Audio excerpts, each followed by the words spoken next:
Alright, welcome to the lecture on blood and immunity. So, we're going to be talking about the contents of your blood and the functions of your blood and the various cells inside it, and then we'll devote some time to talking about the immune system. So, here we go. First off is the composition of your blood. It is about 45% cellular, and of that, the grand majority is the red blood cells. So, this is important because they're what's carrying the oxygen, and arguably, carrying oxygen is the most important thing your blood does. Then we have thrombocytes to keep your blood inside. And lastly, leukocytes, which we'll focus on when we talk about the immune system. The other 55% of your blood is the watery portion, what we call, not entirely plasma. So it's almost entirely plasma, but there's a small part devoted to various circulating proteins. So plasma is actually only about 90% water, with the remaining devoted to a vast array of different proteins, consisting of things like antibodies, clotting factors, kind of important there, different from platelets, and we'll talk about that, and then a protein called albumin. So, this is not, of course, all there is in the proteins of your plasma, but these are some big ones in the plasma. So let's focus on that cellular portion. Sometimes we use the word formed elements when talking about the cellular portion. So if you've ever seen that, they're talking about the cellular portion of the blood. Reason they use formed elements is simply because not everything is an active living cell. So, but they are large, solid things. So, first up, erythrocytes, right? Erythro is our red, right? So these are the red blood cells, RBC. Most of the cells are red blood cells, right? 45% of the blood, well, slightly under 45% of the cellular, the cellular components make up 45% of your blood, and of that 45%, red blood cells are damn near the entire 45%, right? Less than 1% of the formed elements are anything other than red blood cells. So, these are produced in the bone marrow, right? So, if you remember when we talked about bones, in the long bones, we had these marrow cavities. Ooh, check out that long bone. Now it's a femur. Okay, so in the center of the shafts, we had a cavity, and that's the marrow cavity. And inside that, you could have yellow marrow that's mostly fat, or red marrow, and red marrow produces the formed elements of the blood. Right, then we have the thrombocytes. Thrombocytes are the cells that become platelets.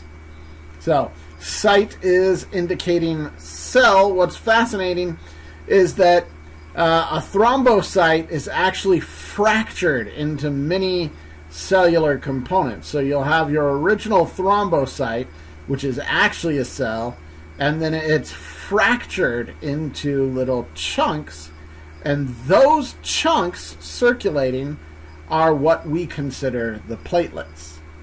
This is, of course, the second most numerous portion of the formed elements. And again, produced in red bone marrow. Ooh, we're noticing a trend here.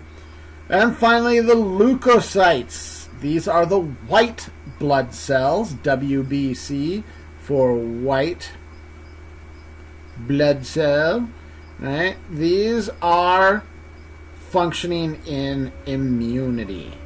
So these are all about keeping you safe, and they are the fewest, the least numerous component of the formed elements in your blood. So these are actually produced and stored in a number of places, right? There are a bunch of leukocytes that are made in red bone marrow, but there are specific leukocytes that are produced in lymph nodes. And there are some leukocytes that hang out in the tonsils and the spleen, so they're all over the place. This is actually an example of what goes on in red blood marrow. So, red bone marrow.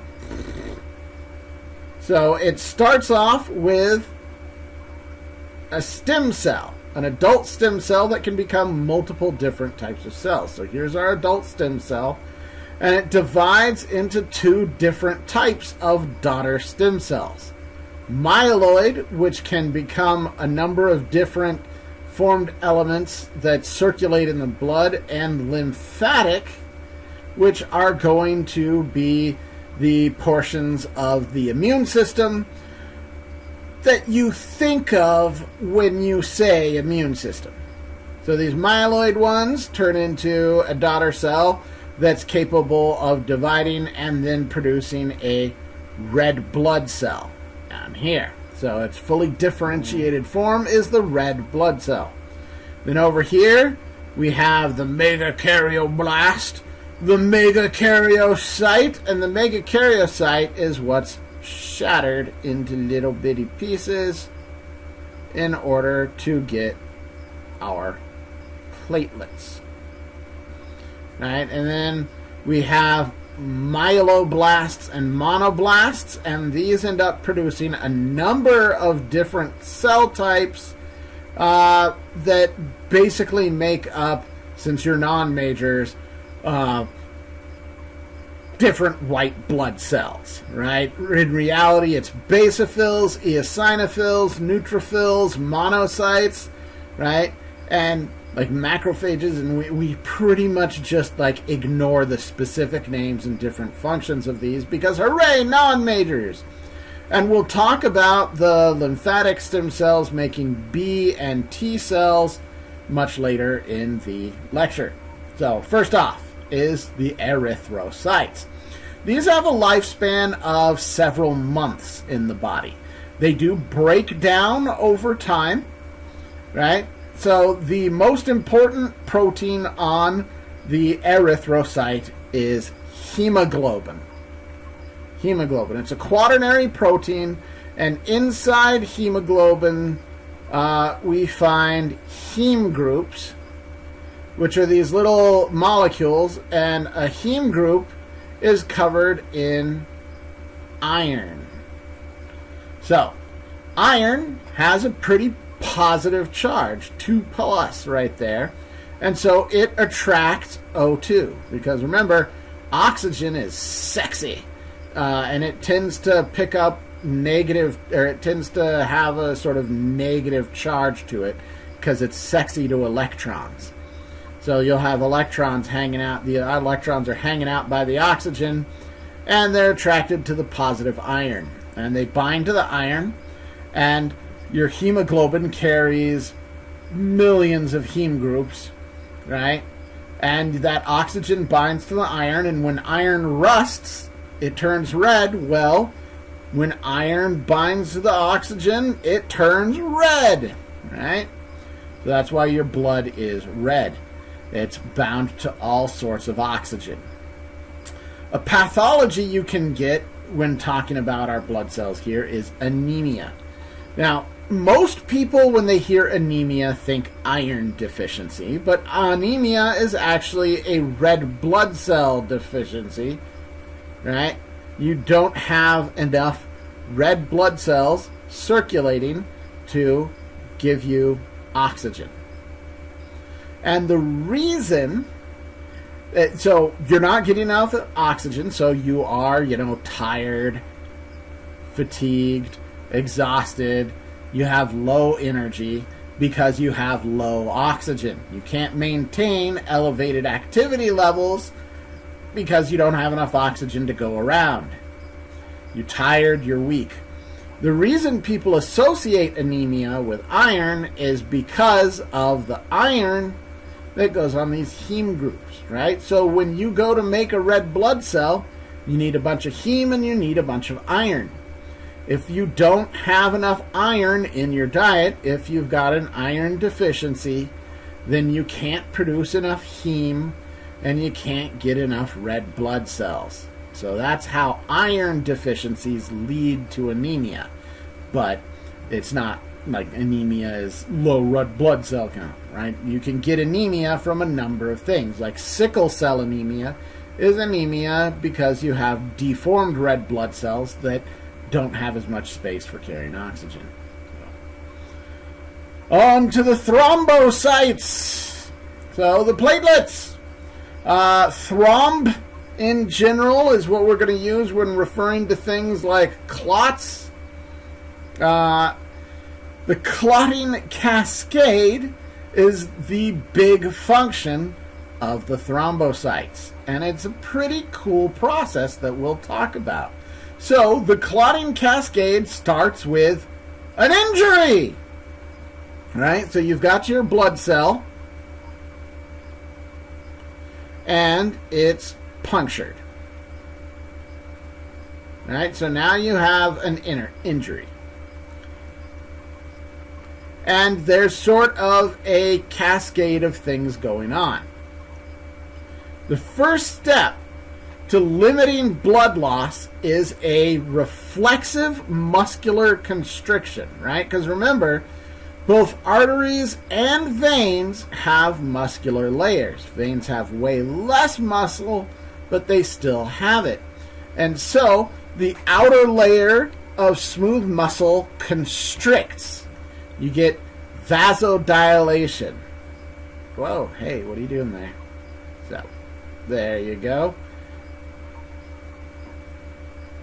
It constricts to reduce the size of the blood vessel, right? So, we have our, not vasodilation, vasoconstriction. Bad brain. Vasoconstriction occurs. This is completely reflexive, right? So for arteries and veins that have their muscles, a reflexive, smooth muscle response occurs to constrict the blood vessel, right? Without it, you're getting lots of blood loss out of there. Oh no, we're leaking blood out of the body here. When we constrict, we reduce the amount of blood. So it's a reflexive constriction of the smooth muscle at the vessel wall, reducing the size of the blood vessel, limiting our bleeding, reducing our bleeding, and making the injured area sort of smaller. Basically bringing the sides of the injured area together. So now we've got our constricted vessel. I'm not good at drawing things smaller, apparently, because these look similar in size. But, hey, let's start over. You've got your constricted vessel. And you're ready for the next step in the clotting cascade, and that's the platelet plug. So, whoa, hey, now, stay here. There we go. Okay. Let's try and do colors, computer. Bad computer. Okay. So, you get the formation of the platelet plug. This is where the platelets, right? Platelets bind to any rough surface. So, you've got all these little circulating platelets. They bind to rough surfaces, and guess what? An injury is a rough surface, so they fill in that little injury. They form a little plug. Specifically a platelet plug. Amazing. So they bind to rough surfaces, they form a little platelet plug. For small injuries, right, this is often where we're done. So for mild injuries to blood vessels, a platelet plug may be all you need. So small vessels, you're done. But if it's a bigger wound, or a larger vessel that's wounded, that's carrying maybe higher pressure, a platelet plug won't be enough. So you need something else. Okay, we'll get big. So we're operating at a bigger scale now. Same constricted vessel. Right, there we go. We've formed a platelet plug.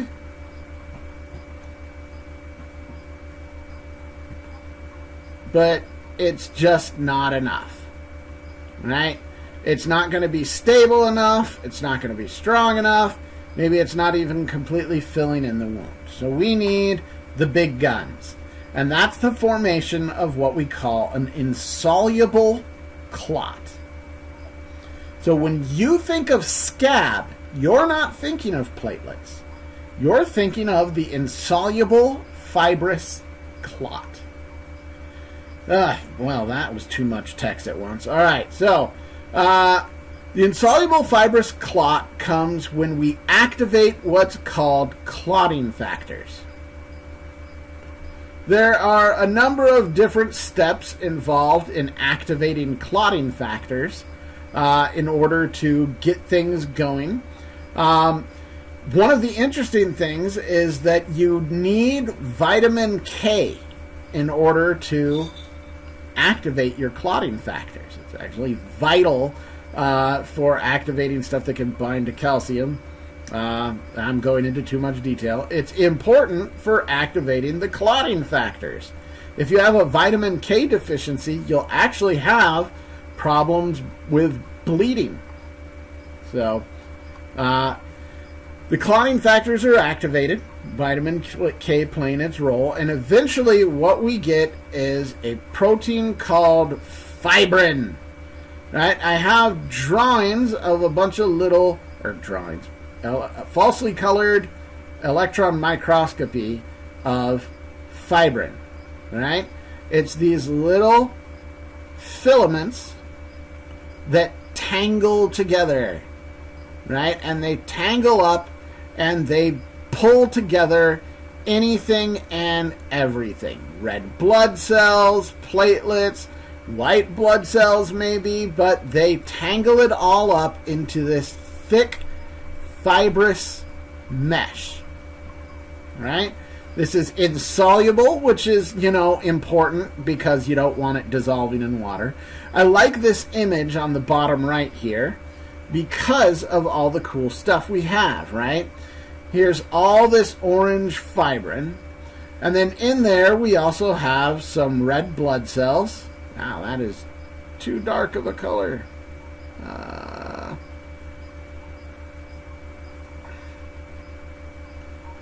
Right, here's some red blood cells. We've also got in gray the platelets that were forming the original platelet plug. Right there. Here in green, we've probably got a white blood cell, right? So we're just making this big clotty mesh, right? Here's an even closer image, and you can see the individual fibrin filaments in there making that mesh. It's pretty cool. This, by the way, is why when you tear a scab, you see those like rough edges almost like it was made of some kind of cloth, because it almost is. It's fibrous. So that's pretty cool. All right. That fibrous clot should be enough to solve the problem. Right? As it forms, the pressure of blood moving through there smooths any fibers on the inside, and it creates an incredibly smooth surface so that no more platelets bind to it, right? And you've got your clot. Now, what's neat about healing is that the tissue heals on the inside and ends up pulling the edges of the clot closer together. So as the tissue heals up, it pulls the edges close together, and that's why you get that sort of red bumpy area around either side of the scab, and why it sort of looks like it's constricting, because the edges are healing together without, so anyway, as it heals and pulls the scab close together, the scab is broken down where we have healed skin. And that is the Clotting Cascade, folks. Pretty cool. By the way, this right here, the very, very smooth surface, I'm not sure if I just said it, but this is called organized, which is interesting. So when a clot becomes organized, it is incredibly smooth. And because it's incredibly smooth, platelets don't bind to it. Right? It doesn't build up the clot anymore. So that's very important for, not further screwing up your blood vessel. All right, pathology and thrombocytes. So pathologies of the Clotting Cascade. So when you have a clot that forms where you really don't want it, it's a thrombus, right? When you form a blood clot, when they say a clot in your vessels, that's a thrombus. So it's a clot forming inside the blood vessel, not necessarily where there's an injury. Instead of being an injury response, you have sort of abnormal formation of a clot. It ain't great, right? If the clot forms in your brain, it will cut off oxygen flow and start killing the brain, and you'll have a stroke. If a clot forms in coronary arteries, it will cut off oxygen and start killing the muscle tissue, and you'll have a heart attack. When you have a thrombus form, when you have a clot form in your vessels, there is a small window, somewhere between 3 to 4 hours, in which you can get into the hospital and take a clot-busting drug, like streptokinase, right? So you have a small window of time to get into the hospital and take a drug. Right? So there are signs that are observable. Your leg, or not leg, but the tissue where the clot is forming, if you're lucky enough for it not to be, the sign is stroke or heart attack.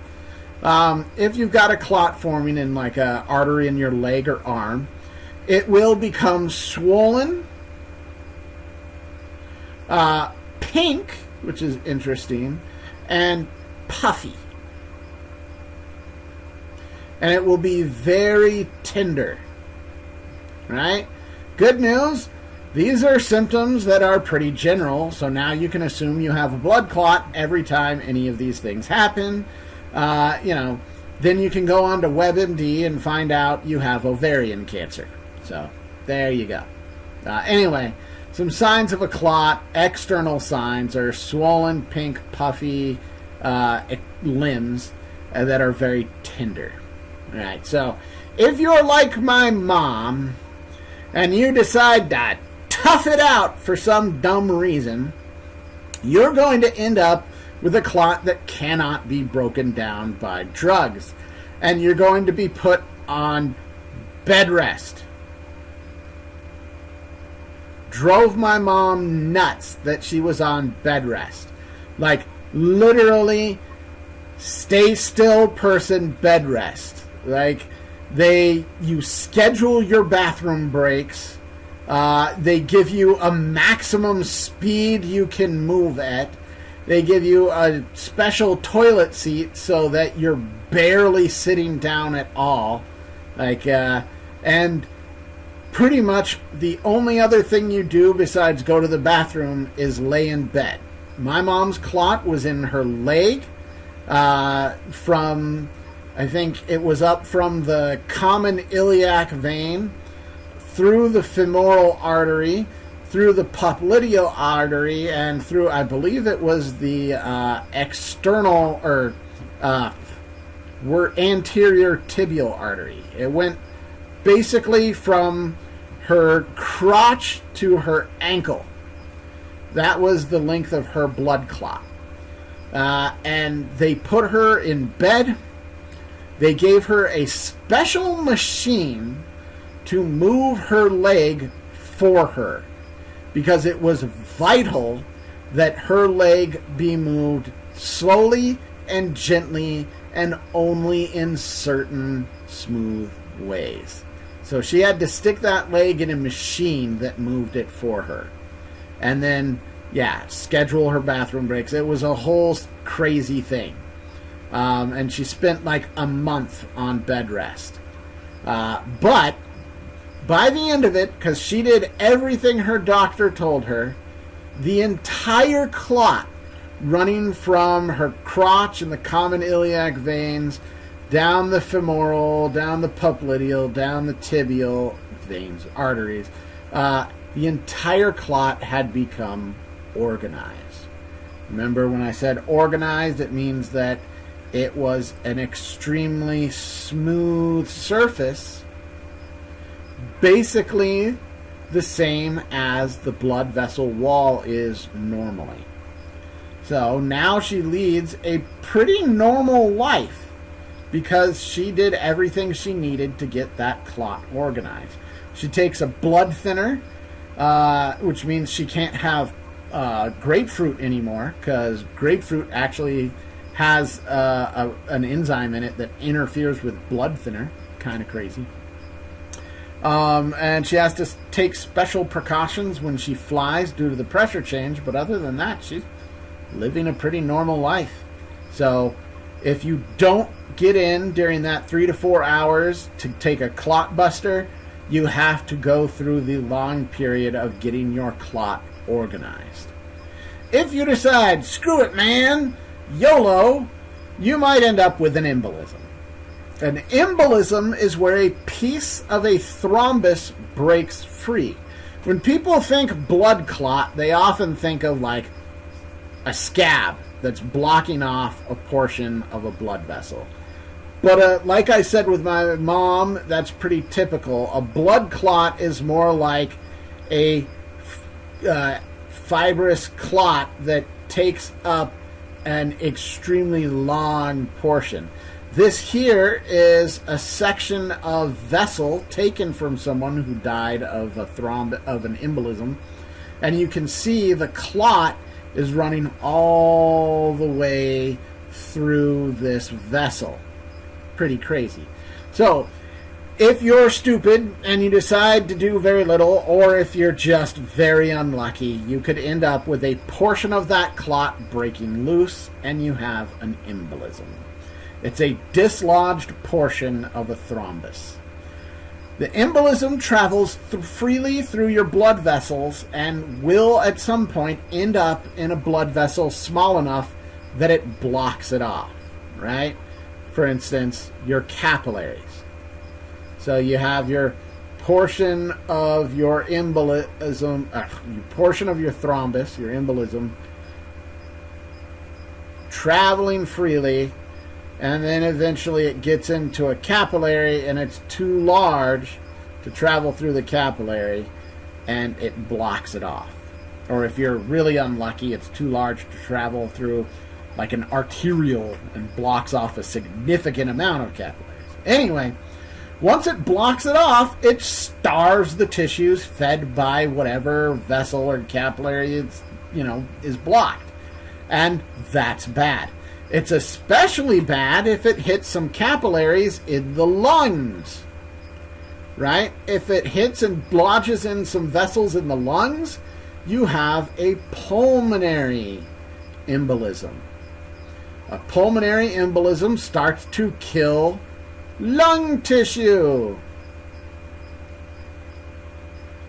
That's bad because I've heard lungs are important for breathing. You don't want them dead, right? That's a pulmonary embolism. You can also have cardiac embolisms. Taking up a bunch of space now. Let me hit my eraser. Boop. Boop.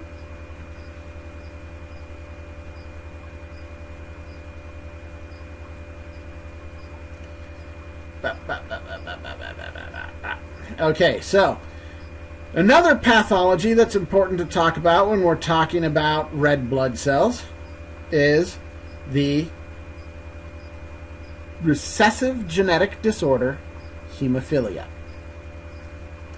So, hemophilia is X-linked, and it's genetic, which means it's carried on the X chromosome.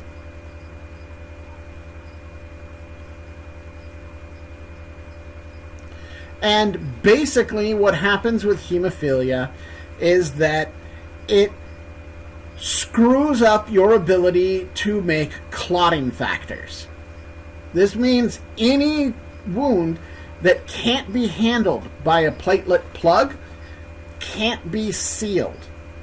Alright, so hemophilia causes you to miss one or more clotting factors. This is bad, especially if you're missing like a number of them, like enough of them that you have no clotting factors. Right, so you can have abnormal clotting factors that mean you can't complete the cascade through the insoluble clot, or you can end up with no clotting factors, which, you know, you definitely can't complete the clotting cascade. Either way, you are now in a situation where you will bleed to death from what seem to be relatively minor wounds. In general, males all have severe hemophilia. They will bleed to death. Like, if you want to go back in time and you're a male with hemophilia, you're pretty much guaranteeing that at some point you're going to bleed to death. Females actually have a range, right? They can actually be mild to severe and anywhere in between. The reason for this is kind of a wacky thing. If you think of a male, they have an X and a Y chromosome, and they develop into a functional human being, you know, emotional or mental maturity notwithstanding. So you only need one X chromosome to survive. Females carry two X chromosomes, which means that one will be randomly disabled in any given cell lineage during embryonic development.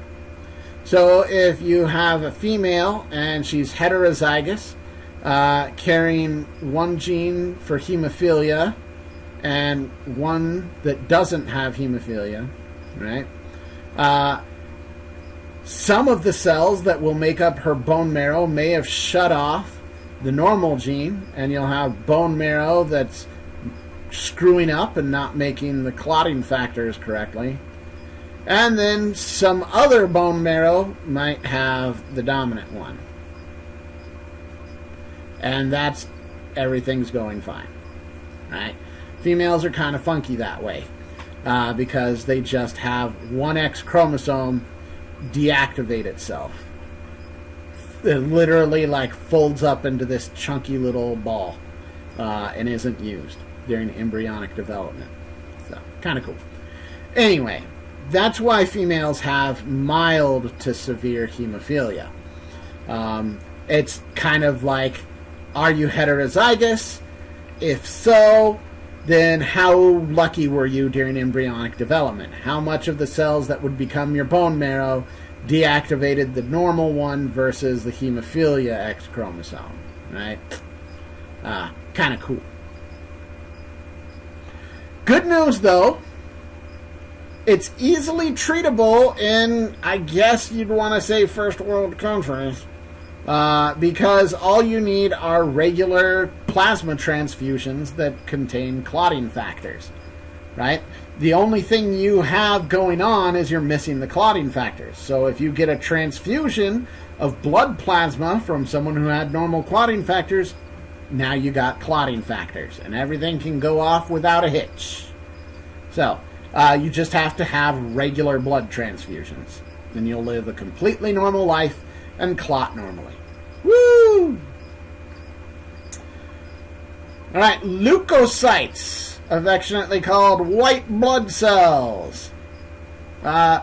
These are the only blood cells that can exit the bloodstream. They can exit the bloodstream. Whoa! Hey, calm down now. They can exit the bloodstream, so they generally do this at blood capillaries, unless something special is happening, like inflammation. But in blood capillaries, where the wall is only one cell thick, where the cells interface, white blood cells can squeeze through. Right? And so basically, white blood cells spend their time rolling through your blood vessels, and then at random capillaries, right? They'll just roll on through, and then at random capillaries, they exit and patrol the body tissues, which I thought was pretty cool. So they're the only cells, leukocytes are the only cells that can exit the bloodstream and patrol body tissues. They have a pretty variable lifespan, right? During an infection, some types of leukocytes die within 30 minutes. Like they burn all their energy killing the invaders, the pathogens, and then they just die off, right? Then other types of white blood cells can last your entire life. They have a variety of functions. We can break it down into some really basic ones. Fight! Kill! Murder, murder, murder! Kill, kill, kill! That's the function of the leukocyte right there. Big function. They fight anything that is what we term non-self.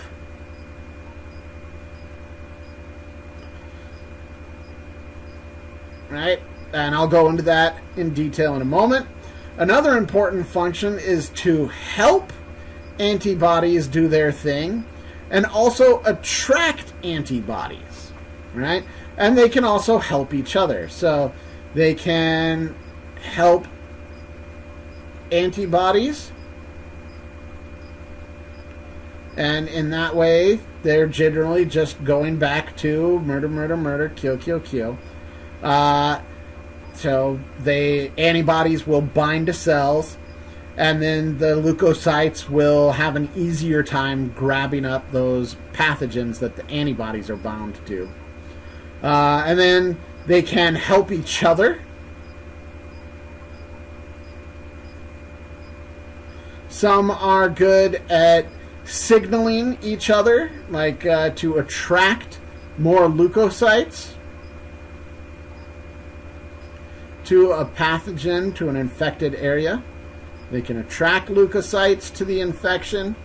They can also aid each other by preventing death, right? So things like disabling apoptosis signals, so preventing apoptosis, right? That's regulated cell death, where a signal hits. Right, so if you've got some cells absorbing pathogens and killing them and using up their energy, you might reach a point where they hit an apoptosis signal, and you might have another leukocyte that prevents the apoptosis signal. So they can help each other, and then they can also attract antibodies to the site of infection as well. So lots of important stuff. And this all goes into immunity, the immunity section. Disease resistance is all about the body's ability to detect self versus non-self. So every cell in your body has certain receptors, and these are the self receptors. Certain receptors occurring in certain patterns. And you have white blood cells in general that can bind to, let's call them, identify friend or foe receptors. How's that? They can bind to those self receptors, and they can detect if it's got the right number and the right pattern of each type of receptor. And if it's you, they leave it alone. And if it's non-self, they attack it. So that's all disease fighting is. Detecting self versus non-self. If it's non-self, kill it. We can separate our immune system into the non-specific immune system and the specific immune system. Right? The non-specific immune system attacks anything that is non-self. Anything that is non-self. Whereas the specific immune system only attacks certain pathogens or toxins. So it is highly specific in what it attacks, and that's what we're referring to, the specific immune system, when we use the word, oh, I've got immunity from my vaccination. Right? So let's go through some of the basic non-specific defenses. There are 3 basic types, barriers to entry, right? Just preventing a pathogen from getting into you and killing you. Phagocytosis, eating them and digesting them. And inflammation, which aids in just the whole thing going on. Physical and chemical barriers are pretty simple. Your skin is probably the most important part of your immune system because your skin is watertight. It's a watertight barrier to entry, right? It prevents pathogens from getting inside you. Skin has to be broken for pathogens to enter, or they have to use a different entryway. So skin is an extremely effective physical barrier. In your nasal cavity, you have a variety of hairs to glob onto and filter out particulates, including potentially pathogens traveling in dust. So you can block movement of things in there. Then you have cilia, for instance, the mucus lining in your trachea and the mucus elevator. So in your trachea, your air tube there, you have a lot of little ciliated cells. All these little ciliated cells. And then you also have some thick mucus secreted on there. And basically the mucus traps particulates. And then the cilia move the particulates up and out of the trachea into your pharynx where you can hawk it up. It'll also end up in your snot. Right? And one of the reasons why after gardening your snot is full of dust and dirt is because that was some stuff you inhaled. So traps debris, prevents it from going further into the body, and the cilia move it out. Nice chemical barrier is hydrochloric acid. In other words, good old gastric acid. stomach acid, right? Its whole thing is that it's pH 2. Not a lot of things can survive that. Help me, I'm melting. That's what happened to the pathogen. Okay.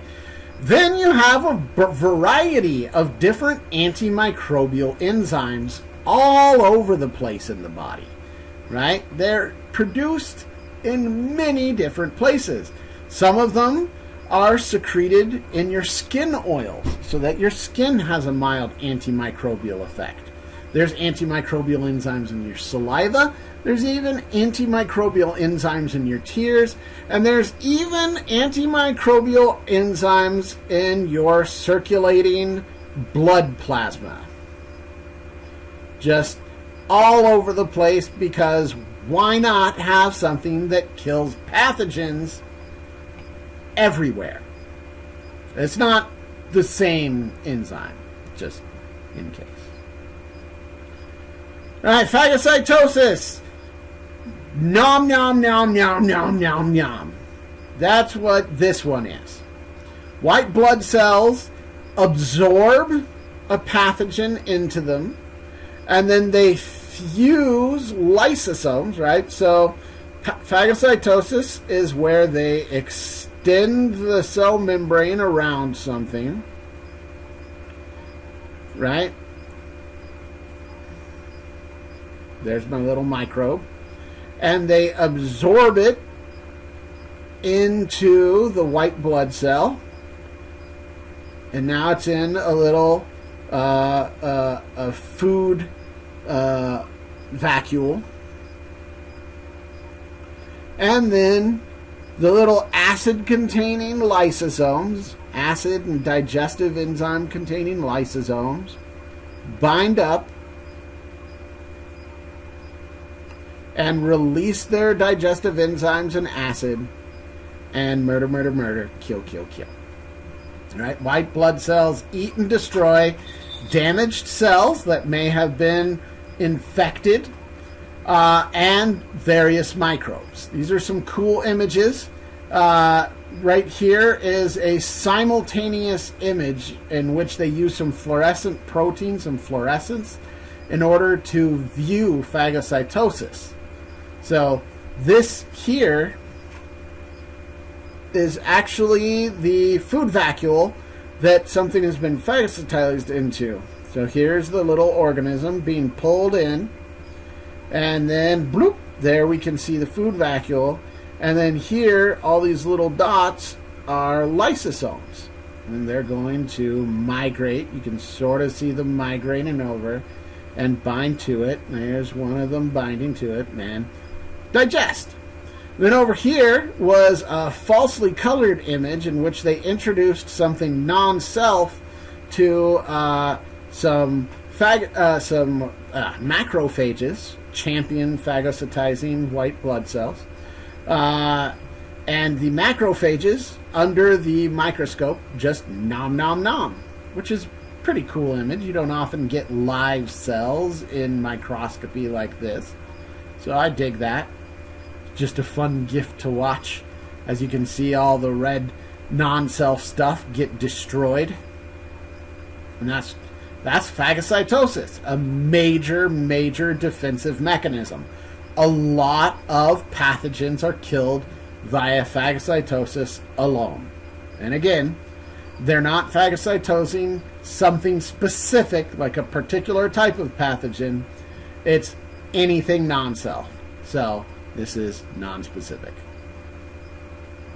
Then the inflammation reaction. Inflammation reaction is fascinating. You all know it. It happens at the site of infection. Right? And what happens is certain white blood cells release certain signals that cause some fascinating changes to the blood vessels at the site of infection. Right? The first thing that happens is that it makes the blood vessel walls more permeable. So, this blood vessel, normally carrying things through the body, suddenly becomes more permeable, almost leaky.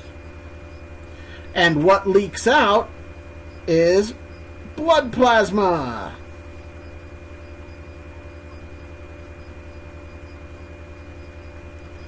Why is that great? Why introduce blood plasma to the site of the infection?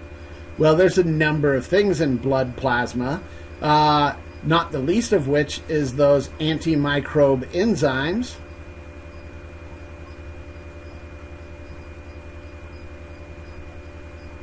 Right? In addition to that, we'll be talking about them later, but antibodies circulate in the plasma, in the blood. So it makes it easier for antibodies to get to the site.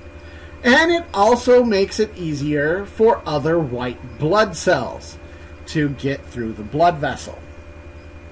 This is associated with swelling and redness. When you have a part of your body that gets inflamed, you go, oh, dang it, my blood vessels are getting leaky.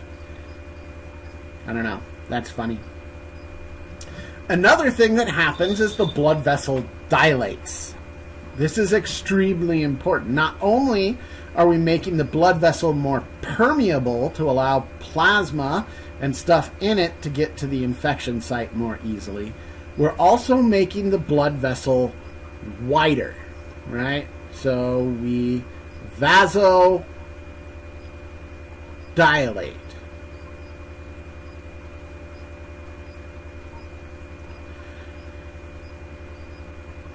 The effect of vasodilation and permeability is that much more white blood cells get to the site of infection.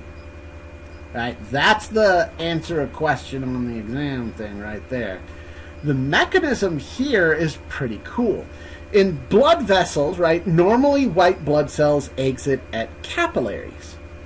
But if you've got a site of infection and you want white blood cells to exit at larger blood vessels, you need to slow your roll, right? Normally, the velocity of blood in a blood vessel is so high that white blood cells are pushed to the center. And it's only at the capillaries when the pressure is low enough and the velocity is low enough that they can get to the edge and they can get out. But here, if you widen that vessel, you slow your flow. And when you slow your flow, you slow that white blood cell roll. And now the white blood cells can get to the edges and get out to the site of the infection. So, inflammation is often associated with just vessels packed with white blood cells. It's pretty cool. And one of the big things that gets into the blood vessels, because they're leaky, not only does plasma and all the wonderful stuff and white blood cells come to the site, but you also get infection signals released by white blood cells getting into the blood vessels easier and going off to notify white blood cells somewhere else. Basically, you get a whole bunch of signals released in here, right? And so you have a gradient where the farther away you get, the fewer signals there are. So white blood cells pick up the low concentration of signals and follow it towards the high concentration and then exit.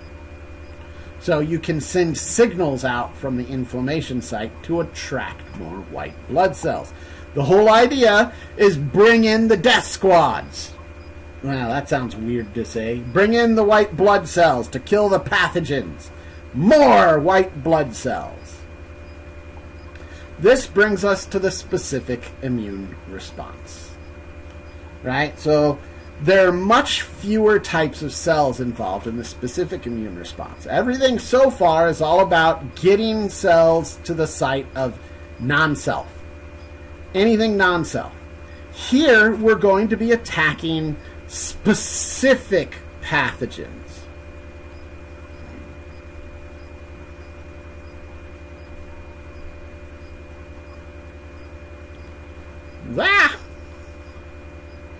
That's okay. I wanted that. So the first thing we have to do when talking about the specific immune system is talk about the word antigen. This is extremely important. We cannot talk about the specific immune response without talking about antigens. What are antigens? An antigen is literally anything. And all it has to do is provoke an immune response. Anything that provokes an immune response. Now, here's where we get specific, and that's that pathogens have different antigens. Right? Remember how I talked about self versus non-self, and we talked a little bit about those little self receptors? Where did I have that? Right? Here's those little self receptors. Well, these are all receptors are proteins. Right? So your self might have different kinds of proteins on the membrane. These proteins can be recognized by your white blood cells, so those are self antigens. And a pathogen will have its own particular proteins. The pathogen has its own particular proteins in its own particular patterns, and that makes them antigens that are non-self. So the flu pathogens are different from the microbial, like the pneumonia bacteria pathogen or antigens, which are different from various. All of these things have different antigens, different patterns of antigens, different populations of antigens, right? And different types of antigens. They all have different antigens, meaning that each pathogen's antigens are like a specific identifier, right? The pattern, population, and type of antigens tells you what specific pathogen you are dealing with. So that is what the specific immune response is all about. Identifying specific antigens. And there are two basic parts of a specific immune response.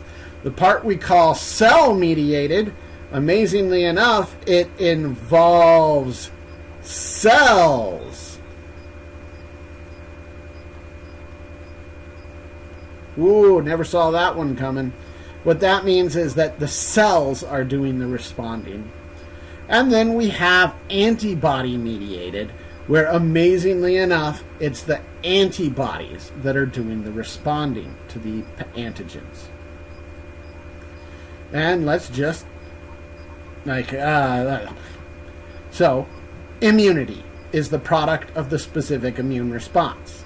When you get your vaccine and you say, I'm immune to tetanus now, I've got my vaccine, what you're saying is you now have a specific immune system response ready to go for tetanus. And because you have trained your immune system to recognize a specific antigen, pattern, population, and type. So, blah. Antigens are everywhere. Microorganisms have their own antigens. Toxins have their own antigens. Pollen has antigens on it. Your own cells have antigens on them, the self-antigens. Other, right? Because an antigen is anything that provokes an immune response. There might be antigens on a splinter, right? Just anything that provokes an immune response. So, antigens. A key part of the specific immune response is the ability to retain memory. Right? There's going to be a type of cell in here called the memory cell. It's a cell that's been trained to recognize those antigens and hangs around dormant. Okay, so the lymphocytes are the cells involved in the specific immune response. These are white blood cells that generally hang out in the lymphatic system, produced by or hang out in the lymphatic system, and these are all about the specific immune response. We break them down into two fundamentally different types of lymphocytes: the T-Lymphocytes, or the T cells, and the B-Lymphocytes, or the B cells. And then there's some other ones that we're just going to ignore, because non-majors. So first up, the T cells. Right? T cells are pretty sweet. Their whole thing is to recognize and destroy. Well, there's really two types of T cells we talk about: helper T cells, which I'll mention in a moment, and what we call cytotoxic T cells, or killer Ts.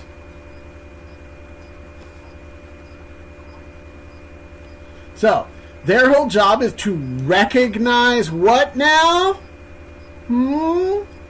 Starts with an A. They recognize antigens. That's why they're part of the specific immune system. They recognize the specific antigens and they destroy it. The cytotoxic, the killer T cells, can release a variety of different toxins and antimicrobial enzymes to murder whatever's there. They can even induce apoptosis in your own cells. They can send out apoptosis signals to kill your own cells. Wow. And why would you want to kill your own cells? Here's the moment of silence while you think about why you'd want to kill your own cells.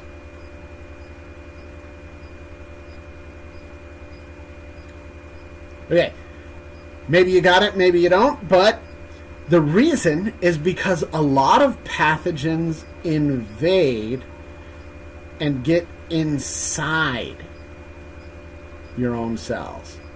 For instance, all viruses replicate inside the cells, right? Certain pathogens get inside your blood cells.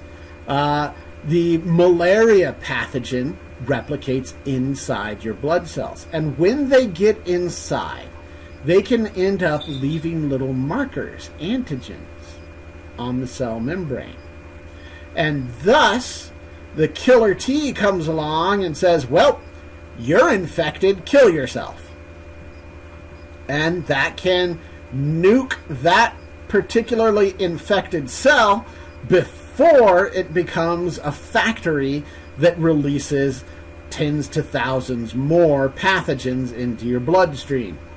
So that is why a cytotoxic T cell, a killer T, might want to kill your own cells, in addition to carrying toxins and antimicrobials that can kill pathogens.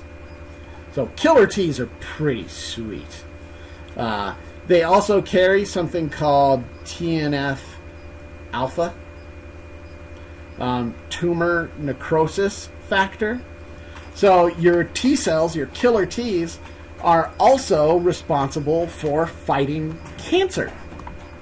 Way back in the cancer lecture, we learned that there's tons of different kinds of cancers that your body can recognize on its own and fight. So tumor necrosis factor is the main chemical released to cause cancer cells to die. That's pretty cool. Killer T cells are badass. A certain portion of killer T cells become memory cells. So how do I want to go? I go through this in more detail, but if I'm going to be quick about it, basically a certain type of cell comes along and says, hey, check out this antigen, or check out these particular antigens. And you have a virgin T cell here, and it has a bunch of different little receptors, all sorts of little receptors,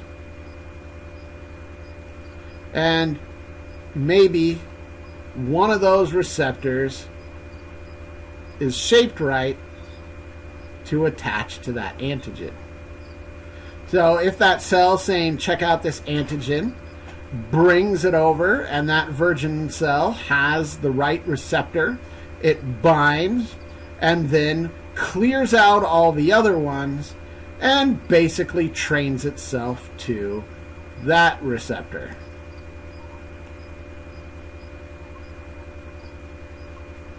And all its receptors become like that. And now it is a mature cell. And it will either, and it will replicate itself over and over and over. And some will be active, and some will become dormant memory cells. Memory cells lie dormant, generally in the lymphatic system, and just chill there until perhaps that pathogen arrives again. And then you don't have to go through the presenting to virgins maturing process again. You can go straight to factory and crank out those T cells to kill it. So, pretty cool. They produce a faster response in the future. All right, B-Lymphocytes. B-Lymphocytes are all about antibodies. B-Lymphocytes make antibodies. Right? Antibodies are little proteins, and it's going to be a lot like here. Pretty much, you know how I talked about this. A little cell comes along and says, hey, check out this antigen, presents it, and that, in this case, you'd have a virgin B cell, and it has a bunch of different stuff on there, but maybe one of those receptors can bind to the antigen, and then the mature B cell kills off all these others and only cranks out these receptors to bind to that antigen. But there's a key difference here. While a T cell cruises around looking for what has that antigen, a B cell's receptors can be shed. And the B cell receptors are actually what we refer to as antibodies, little proteins. So once it gets the right protein on there, it just cranks them out and sheds them off. That's all antibodies are. Antibodies are just little proteins. That belies how cool they are, though. So B lymphocytes crank out antibodies by the billions. Right? Antibodies are actually just little proteins. And their whole thing, they're, like I said, on the surface of B cells and secreted by the B cells, by a mature B cell. And they can basically attach to whatever thing has got the antigens they are attracted to. So antibodies are specific to antigens, and they identify and attach to anything that has that antigen. So if this is my little bacteria here, and it's got its little antigens on it,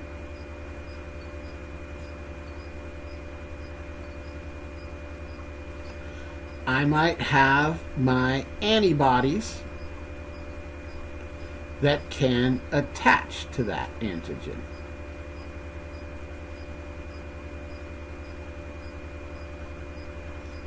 Right, and there we go.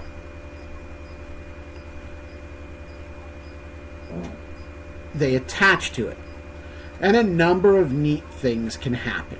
But basically, death and destruction. Right? So over here, in this picture, we can see that the antibodies are binding to the antigens, and you get antibodies creating sort of this messy network, gluing them all together. All these cells are getting glued together because these antibodies are binding to antigens on different cells, right? And you make this big gloopy mess. Well, guess what? That pathogen can't leave. It can't escape anymore. And it's an easy target. It's an easy target for those cells that do phagocytosis. This particular reaction is called agglutination.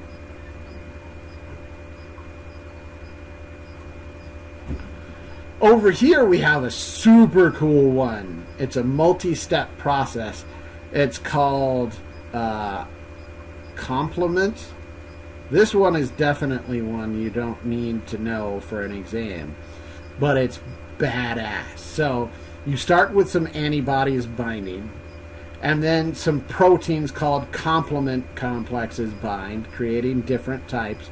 And eventually what they do is they attract this sort of protein spear, MAC. And the protein spear punches holes, right? So right here you can see it forms a hole, and boom, suddenly all the cytoplasm leaks out. They call it the Mac attack, which is kind of cool. But that's pretty cool. You punch a bunch of holes in there, creating, you send a bunch of little spears into that pathogen and create a hole, and then all its cytoplasm ruptures out.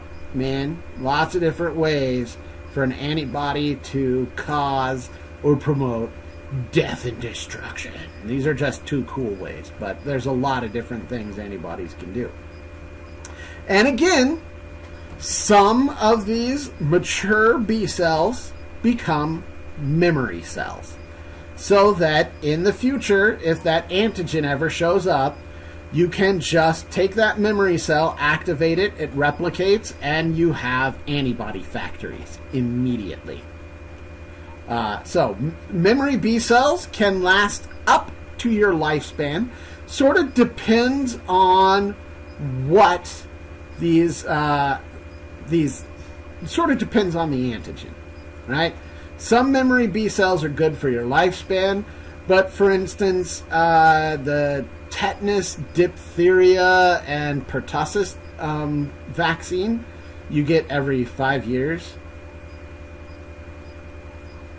just to keep up your memory B cell population, right? Basically, they give you that vaccine every 5 years to get a few more memory B cells going, because over time some of those memory B cells may die off.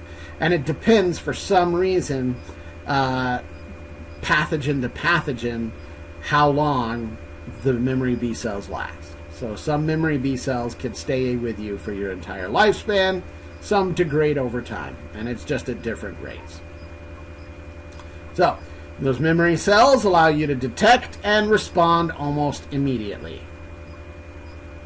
So here we go. Here's a little example. You have a wound in your big major defense system, the skin. The bacteria get in, and you have a variety of different things. Here's a macrophage. Here's a B cell making antibodies. In this case, the antibodies are agglutinating and making it so this pathogen can just not making it so this macrophage can nom them that much faster. Making an antibody. So I went through this very briefly. So first off, you get an antigen, and it's absorbed by some kind of white blood cell, like a macrophage. And the macrophage breaks it down into specific antigens, right? So you have a whole bacteria. Let's make it for a little bacteria. It's got these little flagella, why not? And a macrophage says, delicious. And it does its phagocytosis thing. And then it digests it into little pieces. Nom, nom, nom, nom, nom. And what you're left with are antigens. Maybe it's a piece, right? A piece of the bacteria here with its little antigen pattern. Stop that. So there's my little antigen pattern. And the macrophage, or the white blood cell, brings it to that T cell I mentioned, the helper T. So a helper T cell is what we call an antigen presenting cell.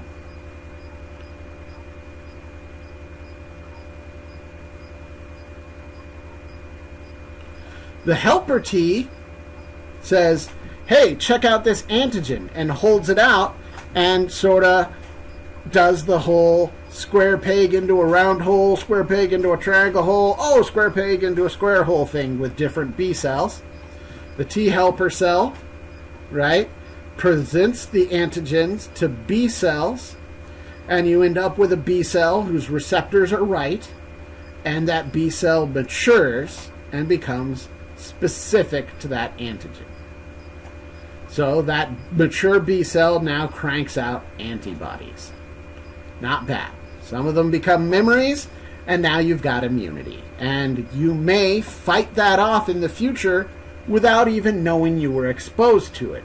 Although some of the more virulent pathogens, like pertussis, you'll get it, but it'll be a real short duration you'll have it, and it'll be real mild. So it doesn't necessarily mean you'll never get the infection again, but you won't be getting whooping cough, and feeling like you're going to die. You'll get a bad cough and fight it off very quickly. Right? So, pathologies for antibody construction can come during maturation.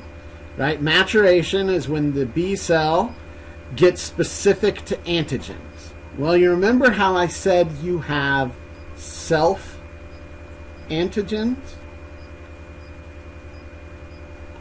Well, what happens when something goes wrong and a B cell gets matures and becomes sensitive to self?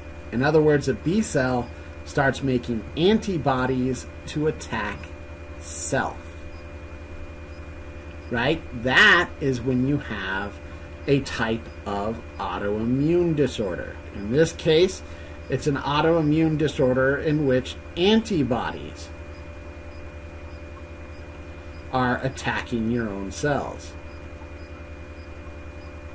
And again, it's usually a particular type of cell because antigens.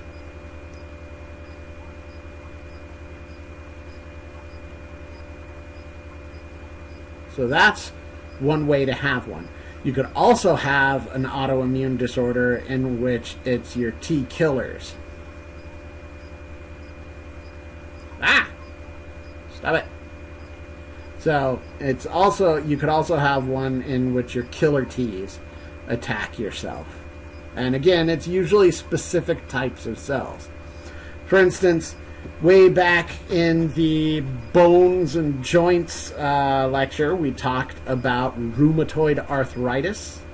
Rheumatoid arthritis is autoimmune. For some reason, your immune system has become sensitive and matured immune cells to attack particular cells. In this case, the most common cell attacked in rheumatoid arthritis is the cells that make up the joint lining. So your joints have a little lining around them, and inside there's a little liquid to reduce friction. In rheumatoid arthritis, that lining gets attacked. It's not great. Let's see. I'm going to skip this briefly and come back to it because it's super lazy, but I really like this video. And we're going to talk about vaccination. Vaccination is awesome. This is the single most important development in the science of human health literally ever. You can thank a man called Jenner, Dr. Jenner, from the 1700s for developing vaccinations. So vaccination is literally where you identify antigens from a pathogen and expose someone to those antigens, right? In general, it's not live, right? It could be inactivated. Sometimes they'll do heat inactivated. Well, that's kind of dead. So sometimes they're whole killed ones. Sometimes it's particular antigen-rich parts of it. But whatever it is, even sometimes it's live, what we call attenuated. Attenuated is where you do a lot of controlled breeding to make something that is non-pathogenic, or at least has an extremely low level of pathogenicity. So, attenuated live vaccines are indeed you getting the living pathogen, but it's been bred in the lab. So they're not just like, hey, have some smallpox. They've bred generations of the organism over and over and over again to be as little as little dangerous as possible. The grammar sucked there. Anyway, so that's one type. But most vaccines are some type of inactivated, whole killed, cut up chunks types of thing where you're not getting anything live. So there's literally no way to get the infection, right? Unless it says attenuated live, you cannot get an infection from a vaccine. It is impossible because the pathogen has to be alive to infect you. You cannot get the infection from the vaccine. Say it again. You cannot get the infection from the vaccine. Because it's dead. Sometimes it's just chopped up parts. You don't make serial killer movies where they throw a pile of arms and legs at you with an axe and you go, oh God, it's going to get me! The killer has to be alive to be dangerous. Okay, so they introduce antigens into you. And guess what? Antigens provoke an immune response. So a white blood cell picks it up, presents it, gives it to a T helper. A T helper says, hey, check out these antigens. A B cell picks it up, or a T cell, and you get antibodies and memory cells. Woo! It ain't bad. People, seriously. Seriously. If you know someone who doesn't know this, feel free to explain it to them. So the benefit of this is that when you get infected, there's sort of a two-step process here. In an infection, right, if you create a graph of infection intensity, not this graph is antibody concentration, but if you have an infection intensity graph,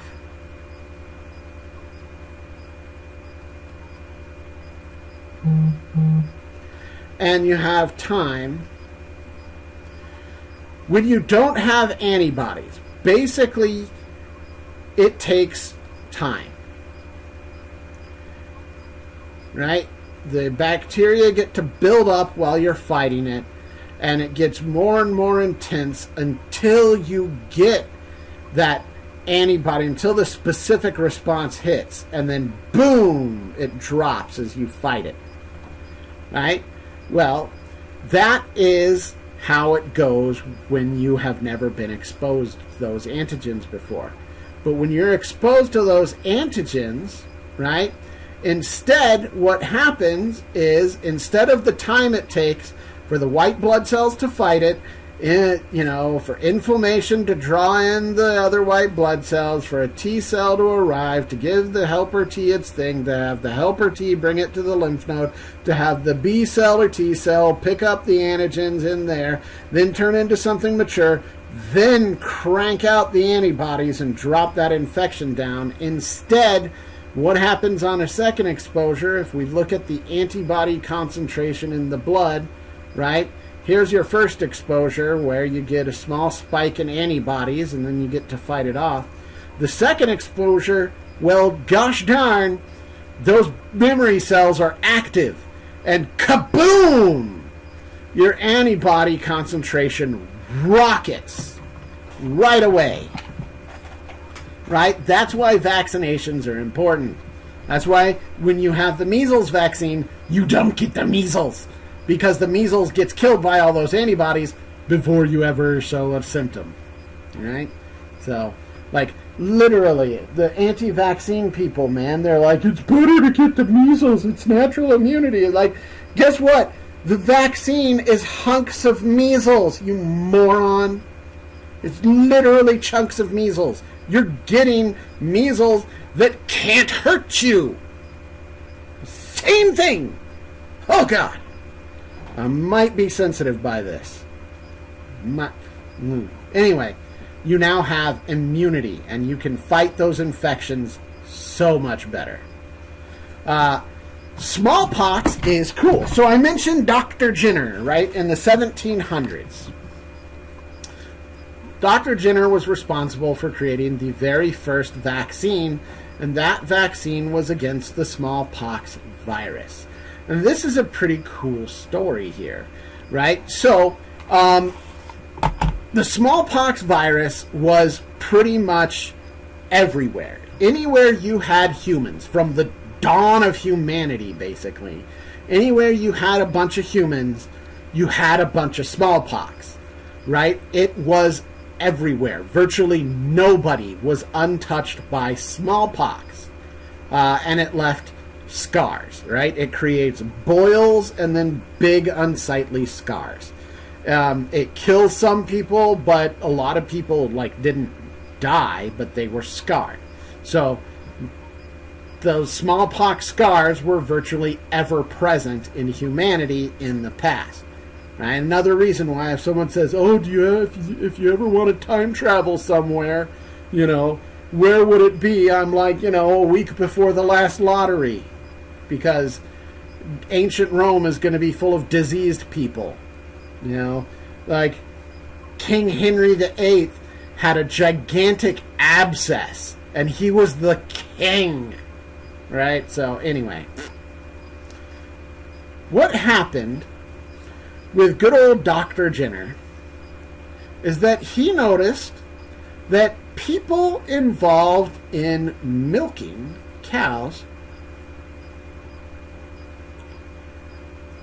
had nice skin. They didn't have smallpox scars. Fascinating. In fact, if you're familiar with old lore, old legends, there's often beautiful milkmaids. I think there's a couple beautiful milkmaids in some of the Aesop fables, right? There's beautiful milkmaids in those fables. And that's because milkmaids didn't have smallpox scars. And why in the heck didn't they have smallpox scars? So Dr. Jenner examined the milkmaids and tried to identify what in their environment was preventing them from getting smallpox. And what it turned out to be was the cows. Right? In fact, cows get udder infections that we call cowpox. Cowpox is very closely related to smallpox. Really? Very closely related to smallpox. Come back here.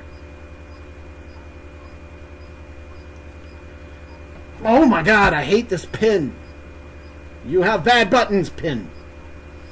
Cowpox is very closely related to smallpox. So closely related that milkmaids exposed to cowpox had memory cells to cowpox. And here's the thing. Cowpox doesn't cause disease in humans. So these milkmaids were getting exposed to cowpox. Cowpox antigens were getting exposed to their white blood cells, picked up by T helpers, exposed to B cells, and then they had memory cells. And when these milkmaids got exposed to smallpox, the smallpox antigens were close enough to cowpox that their body just fought it off. And so good old Dr. Jenner there went ahead and collected and figured out how to breed some populations of cowpox. And then he would go around and make a small incision on people's arms and drip on a string cowpox into their wound, exposing them to cowpox antigens, giving them immunity to smallpox. In fact, the word vaccination comes from the Latin vacca for cow. Huh? That's pretty cool. So you can think cows. I don't know. That's a badass story right there. Ben Franklin was a vaccine skeptic. And then his son died of smallpox. And then Ben Franklin looked at all the people who had gotten inoculated who didn't die of smallpox, and he was no longer a vaccine skeptic. Because I guess maybe there was no internet back then, so everyone didn't, immediately find their friends on the internet to convince them that what's incredibly logical and obvious is actually wrong. I don't know, man. I don't know. Gets to me. Anti-vaccine. Okay. So anyway, because I like this video, we're going to do some Inception stuff right here. And we're going to have you watch a YouTube video in a YouTube video. Woo!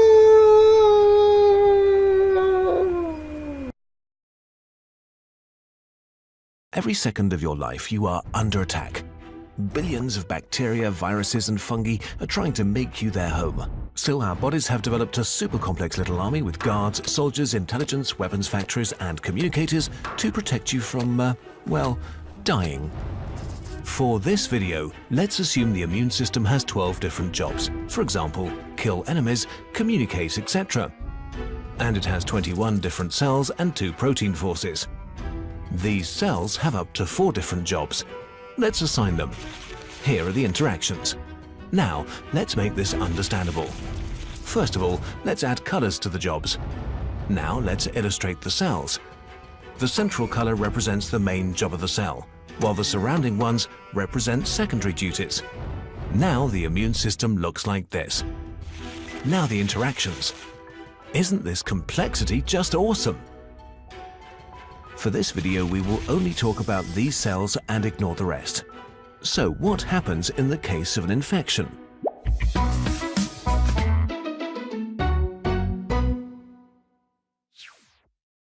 It's a beautiful day when suddenly a wild rusty nail appears and you cut yourself. The first barrier of the immune system is breached, your skin. Nearby bacteria seize on the opportunity and enter your wound. They start using up the body's resources and double their numbers about every 20 minutes. At first, they fly under the radar, but when a certain bacteria population is reached, they change their behavior and start to damage the body by changing the environment around them. The immune system has to stop them as fast as possible. First of all, your guard cells, known as macrophages, intervene. They are huge cells that guard every border region of the body. Most of the time, they alone can suffocate an attack because they can devour up to 100 intruders each. They swallow the intruder whole and trap it inside a membrane. Then the enemy gets broken down by enzymes and is killed. On top of that, they cause inflammation by ordering the blood vessels to release water into the battlefield, so fighting becomes easier. You notice this as a very mild swelling. When the macrophages fight for too long, they call in heavy backup by releasing messenger proteins that communicate location and urgency. Neutrophils leave their patrol routes in the blood and move to the battlefield. The neutrophils fight so furiously that they kill healthy cells in the process. On top of that, they generate barriers that trap and kill the bacteria. They are indeed so deadly that they evolved to commit suicide after 5 days to prevent them from causing too much damage. If this is not enough to stop the invasion, the brain of the immune system kicks in. The dendritic cell gets active. It reacts to the signals of the soldiers and starts collecting samples from the enemies. They rip them into pieces and present the parts on their outer layer. Now, the dendritic cell makes a crucial decision. Should they call for antivirus forces that eradicate infected body cells or an army of bacteria killers? In this case, antibacteria forces are necessary. It then travels to the closest lymph node in about a day. Here, billions of helper and killer T cells are waiting to be activated. When T cells are born, they go through a difficult and complicated training process, and only a quarter survives. The surviving cells are equipped with a specific setup. And the dendritic cell is on its way looking for a helper T cell with a setup that's just right. It's looking for a helper T cell that can bind to the parts of the intruders which the dendritic cell has presented on its membrane. When it finally finds one, a chain reaction takes place. The helper T cell is activated. It quickly duplicates thousands of times. Some become memory T cells that stay in the lymph node and will make you practically immune against this enemy. Some travel to the field of battle to help out. And the third group goes on to travel to the center of the lymph node to activate a very powerful weapons factory. Like the T cells, they're born with a specific setup. And when a B cell and a T cell with the same setup meet, hell breaks loose.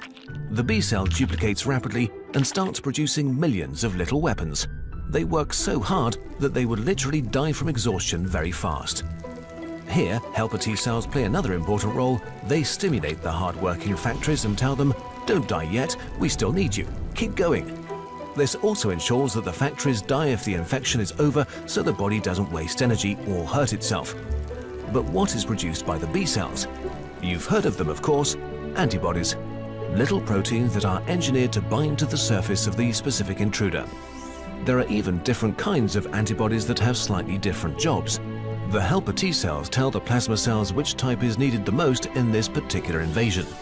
Millions of them flood the blood and saturate the body. Meanwhile, at the site of infection, the situation is getting dire. The intruders have multiplied in number and start hurting the body. Guard and attack cells fight hard, but also die in the process. Helper T cells support them by ordering them to be more aggressive and to stay alive longer. But without help, they can't overwhelm the bacteria. But now the second line of defense arrives. Billions of antibodies flood the battlefield and disable lots of the intruders, rendering them helpless or killing them in the process. They also stun the bacteria and make them an easy target. Their back is built to connect to killer cells, so they can connect and kill the enemy more easily. Macrophages are especially good at gnoming up the bacteria which antibodies have attached to. Now, the balance shifts. In a team effort, the infection is wiped out. At this point, millions of body cells have already died. No big deal, the losses are quickly replenished. Most immune cells are now useless, and without the constant signals, they commit suicide, so as not to waste any resources. But some stay behind, the memory cells. If this enemy is encountered ever again in the future, they will be ready for it and probably kill it before you even notice. This was a very simplified explanation of parts of the immune system at work. Can you imagine how complex this system is? Even at this level, when we ignore so many players and all the chemistry. Life is awfully complicated, but if we take the time to understand...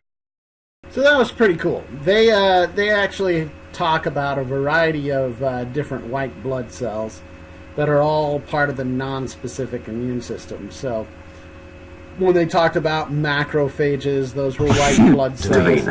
when they talked about neutrophils or neutrophiles, because they're English. Those were white blood cells. The dendritic cells were white blood cells that were non-specific. The dendritic cells they mentioned were antigen presenters. So that's the white blood cell in my diagram that presents to a T helper. And then the T helper is what activates the killer Ts and the Bs. Anyway, so yeah, that's pretty sweet. That is the immune system lecture. So you are now armed with enough information to explain it on Facebook and get into incredibly frustrating, pointless fights. Go forth and raise your stress levels at the amount of stupidity in the world. You're supposed to.